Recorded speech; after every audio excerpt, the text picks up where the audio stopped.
বিষাদ নেই। হে গুরুবৃদ্ধগণ, আপনাদের নীরবতায় আমার কোনো ক্ষোভ নেই।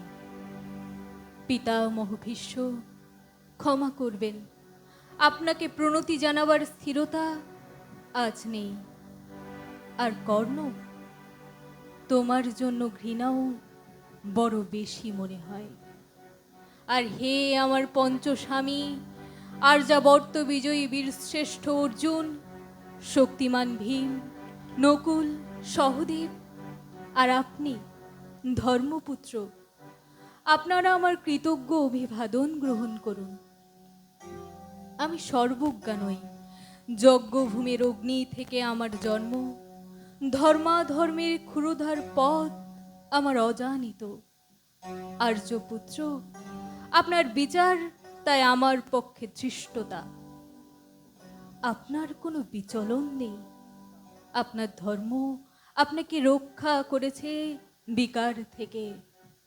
কৃতজ্ঞতা জানান সেই ধর্মকে। ভীমসেন, তোমাকে আমি ভালোবাসা দিইনি কখনো, তাই তা ফিরেও চাইনি। শুধু তোমাকে আমার জিজ্ঞাসা ছিল ফাল্গুনী, ঊর্ধ্বচারী মৎস্যের ছায়ালীন চোখের থেকেও দুর্লক্ষ কি দুর্যোধনের বুক। বলো সত্য করে, প্রেম নয় শুধু পৌরষের আস্ফালনই ছিল পাঞ্চালী বিজয়ের পটভূমি? কিন্তু মিথ্যা প্রশ্ন। আমি জানি তোমার কোনো উত্তর নেই, যেমন নেই কোনো ভালোবাসা। তোমার শুধু আশা আছে। কৈশোর থেকে তুমি জেনে এসেছো বীর ভোগ্যা পৃথিবী আর রূপমুগ্ধা নারী। জেনেছ একদিন ধৃতরাষ্ট্রের হাত থেকে ছিনিয়ে নিতে হবে কৌরব উত্তরাধিকার। জেনে এসেছ যেখানে যা কিছু সর্বোত্তম, সেখানেই পৌঁছতে হবে তোমাকে। শুধুই কুমারী লক্ষ্যের দিকেই তোমার দৃষ্টি ধনঞ্জয়। তাই অনায়াসে তুমি সরে যাও এক নারী থেকে অন্য রমণীতে। তোমার পূর্বপুরুষেরা যেমন একদা এক তৃণপ্রান্তরকে নিঃশেষ করে চলে যেতেন বনান্তরে।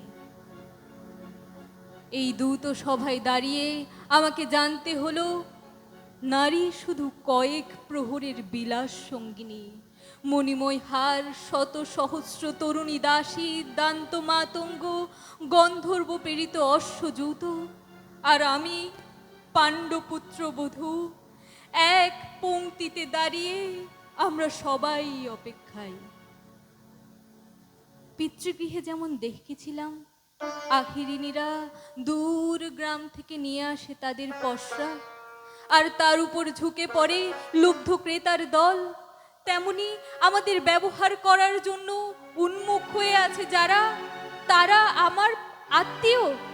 আর আমাকে আমাদের ব্যবহার করার জন্য উন্মুখ হয়ে আছে যারা, তারা আমার পঞ্চস্বামী। বিবাহের মঙ্গলসূত্র হাতে বেঁধে যারা একদিন আমার উপর নিয়ম সিদ্ধ করেছিলেন, তাদের অধিকার। না, শুধু এই রত্নমণ্ডিত সভাগৃহেই নয়, আরো আগেই আমাকে জানতে হয়েছিল আমার কোনো বাসনা নেই, নেই কোনো নিজস্ব ইচ্ছা। অর্জুন, প্রথম দেখার মুহূর্তে আমার হৃদয় দিয়েছিলাম তোমাকে, অথচ আমার শরীরকে প্রথম আলিঙ্গন করলেন ওই মহাভাগ যার খ্যাতি ধর্মপুত্র বলে। ইন্দ্রপ্রস্থের সৌদ শিখরে যখন আছড়ে পড়ত নববর্ষার জলধারা, যখন আমার কামনা ছুঁতে চাইতো তোমাকে, তখন আমার অনুচ্ছুক দেহকে আকর্ষণ করত অন্য কেউ, যে আমার স্বামী।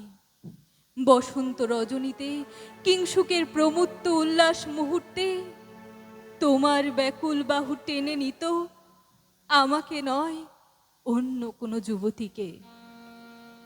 বারে বারে আমাকে সন্তানবতী করেছে পুরুষ, কিন্তু তারা প্রত্যেকেই আমার